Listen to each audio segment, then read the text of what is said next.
Dear friends, हम लोग पिछले वीडियो में टेंस में प्रेजेंट इंडेफिनिट टेंस यानी कि सिंपल प्रेजेंट टेंस के अफर्मेटिव सेंटेंस अर्थात सकारात्मक जिसको स्वीकारात्मक वाक्य कहते हैं के बारे में वीडियो बना चुके हैं। उसका लिंक डिस्क्रिप्शन में दे दिया जाएगा, आप वहां पे जाके देख लीजिएगा। आज क्लास करना है निगेटिव सेंटेंस अर्थात नकारात्मक वाक्य के बारे में। तो सबसे पहले आपको प्रेजेंट इंडेफिनिट टेंस या सिंपल प्रेजेंट टेंस का पहचान पता होना चाहिए।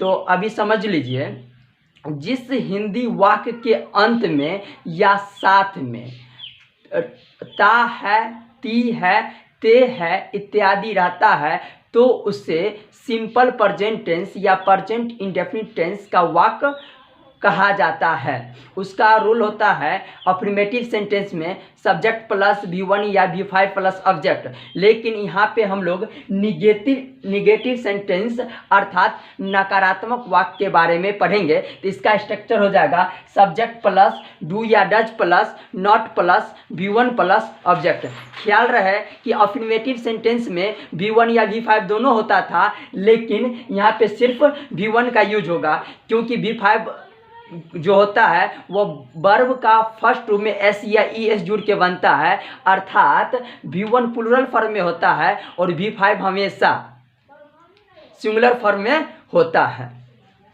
तो यहाँ पे कुछ एग्जाम्पल्स है, इसको देखेंगे और घबराने की जरूरत नहीं है क्योंकि दिखने में इतना बड़ा लग रहा है, लेकिन इसी स्ट्रक्चर पे बहुत ही आसानी से समझ जाइएगा।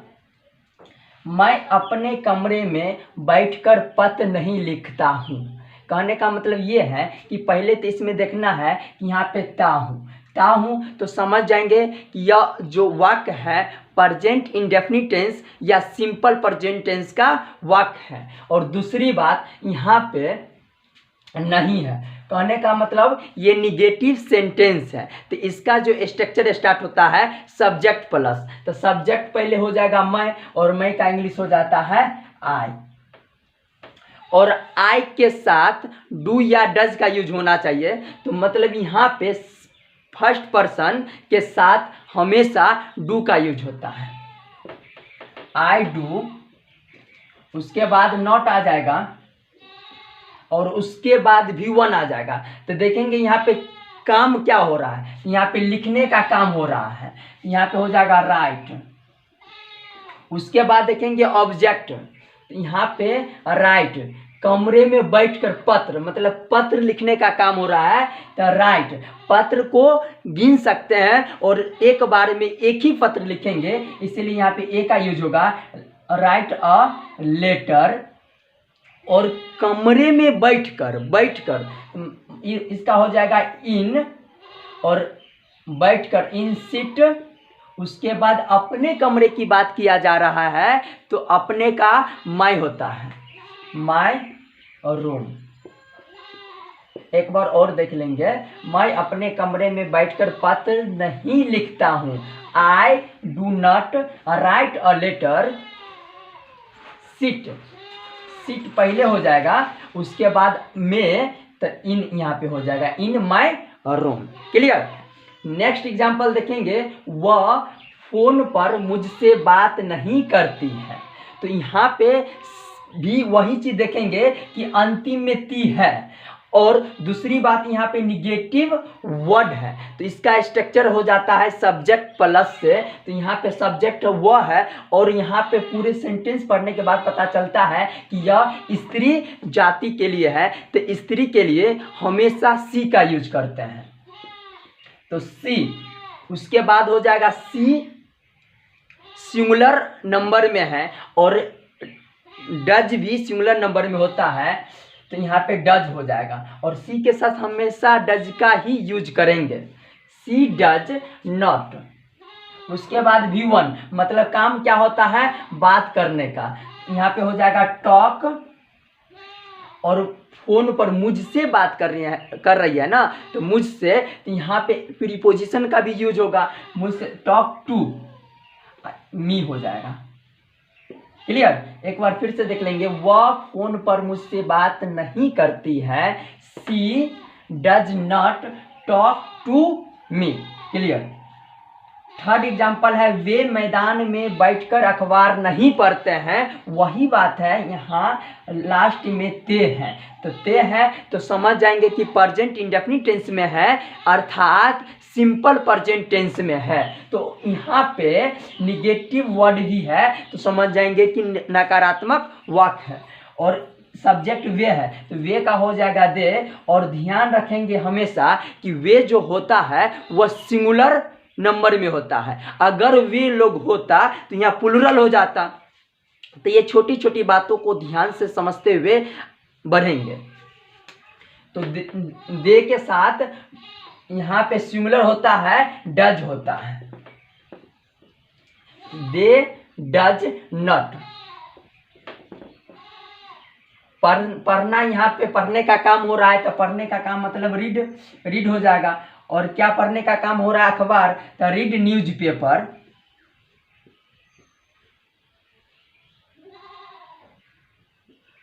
और कहाँ? मैदान में बैठकर, तो सिट इन अ फील्ड हो जाएगा। यहाँ पे मैदान का फील्ड होता है।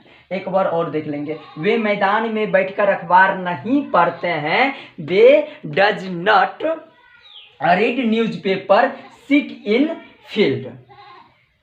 आगे, लड़कियां स्कूल नहीं जाती है। तो यहाँ पे लड़कियां कहने का मतलब है कि ये एक से अधिक है, और एक से अधिक जब होता है तो वो प्लूरल नंबर में हो जाता है।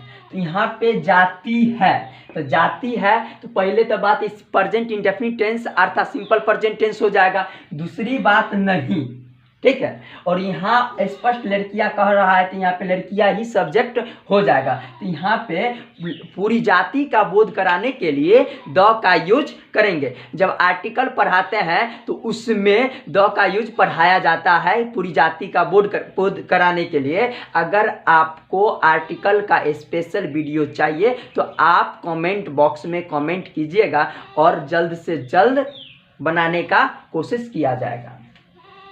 तो द गर्ल्स, चूंकि यहाँ प्लूरल है तो प्लूरल के साथ हमेशा वर्ब का पहला फॉर्म का यूज करते हैं। तो द गर्ल डू नहीं जाती है ना, तो the girl do not go to school, यहाँ पे स्कूल हो जाएगा। नेक्स्ट है मैं तुमसे नफरत नहीं करता हूं। तो यहाँ पे ता है और दूसरी बात यहाँ पे निगेटिव वर्ड है, तो समझ जाएंगे कि ये प्रेजेंट इंडेफिनिट टेंस या सिंपल प्रेजेंट टेंस की निगेटिव सेंटेंस है। और यहाँ पे सब्जेक्ट मैं है तो मैं का इंग्लिश आई होता है और आई के साथ डू का यूज करते हैं। और डू के बाद यहाँ पे निगेटिव वर्ड का यूज करेंगे, आई डू नॉट नफरत, तो आई डू नॉट हैट। और ध्यान देंगे हैट HATE होता है। अगर इसमें किसी तरह से दिक्कत होता है तो इसका अर्थ चेंज हो जाएगा। और तुमसे ना तो हैट यू हो जाएगा। नेक्स्ट लड़कियां नहीं लड़खड़ाती है। तो यहाँ पे ती है तो समझ में आता है कि ये प्रेजेंट इंडेफिनिट टेंस या सिंपल प्रेजेंट टेंस का टेंस है। और दूसरी बात यहाँ पे नहीं है तो समझ जाएंगे कि निगेटिव सेंटेंस है। और सब्जेक्ट लड़कियां है तो लड़कियां से पूरी जाति का बोध होता है, अतः हम द का यूज करेंगे। द गर्ल्स, एक सेकेंड गाइज।